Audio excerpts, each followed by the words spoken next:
Okay, so to marzipan the cakes, first just give your board a quick clean. It may have been sitting in the shop for quite a while, so I'm just using an antibacterial cleaner on it. Put that to one side. Then get your cakes restored.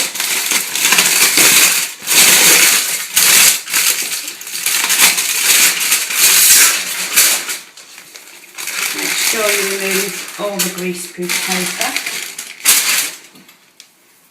If you remember, we had a couple of layers on the bottom. And put your cake onto a baking tray. Okay, a couple of measurements to take before you do anything with the marzipan. First of all, we want the circumference of the cake, and the easiest way to do it is to just use a piece of string. So we've got that measurement, and then we want the height of the cake.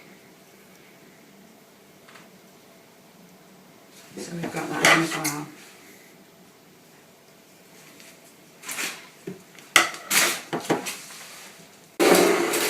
And then we're going to brush around just the edges of the cake with some apricot jam which has been boiled and sieved to make sure there's no lumps in it.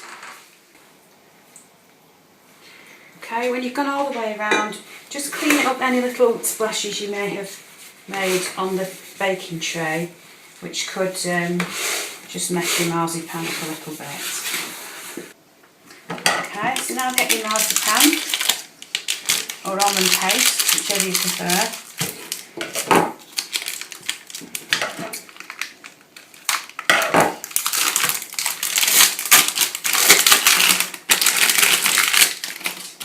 And just knead it up a bit until it's nice and smooth.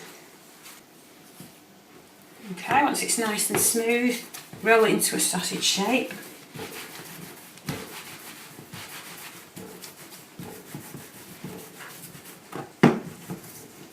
And then we need some icing sugar, or you can use corn flour on the work surface or mat to stop it sticking. And just a little bit on the top as well. And then I'm going to squash these sausage shape into a long, narrow strip. And roll it out a little bit longer.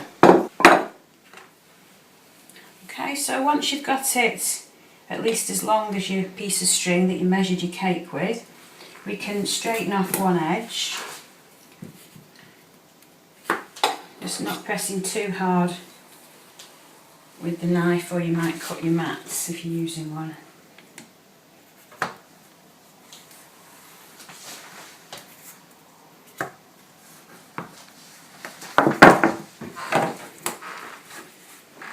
And then just check the width of the strip. We've just made it there with the height of the cake, the measurement. If we just mark that off.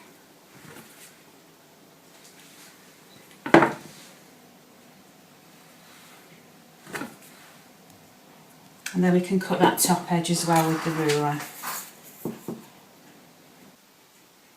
Okay, so when you've trimmed both edges, just trim the piece to the correct length. And then the easiest way I find to get it to the cake is to just gently roll up the marzipan. And then we can unroll it around the cake.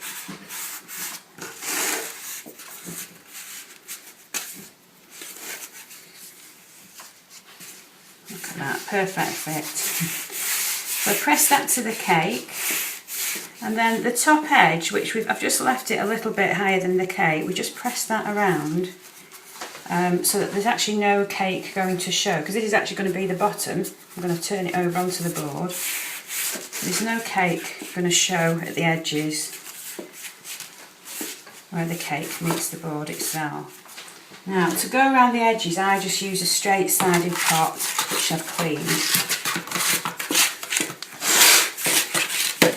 And that just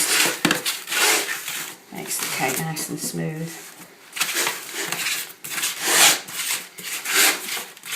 Around the edges. And then we get our board and just invert this onto the cake. Make sure it's more or less in the middle there. Press it down a little bit and we turn it over. And this method, as you can see, gives you just that perfect edge flush with the cake.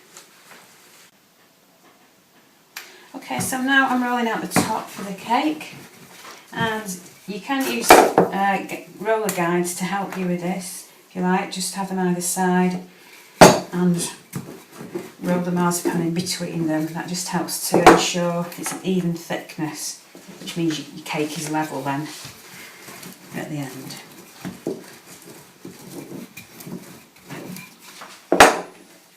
And then you need to cut the shape. Obviously, if you use the base of the tin, you won't have the extra width that we've added with the marzipan. So I usually find that the actual tin itself is usually about, yeah, the correct width. So I can cut round that. Okay, so now we need some more of the apricot jam on the top of the cake. Try to avoid putting it on the marzipan, because then sometimes it sort of squeezes out onto the outside of the cake. And it's only the cake itself that needs the jam on to stick the marzipan to it.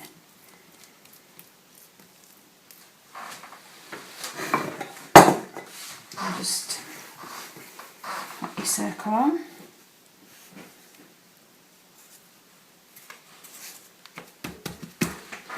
Just go over that with the rolling pin a couple of times. Make sure it's well pressed down.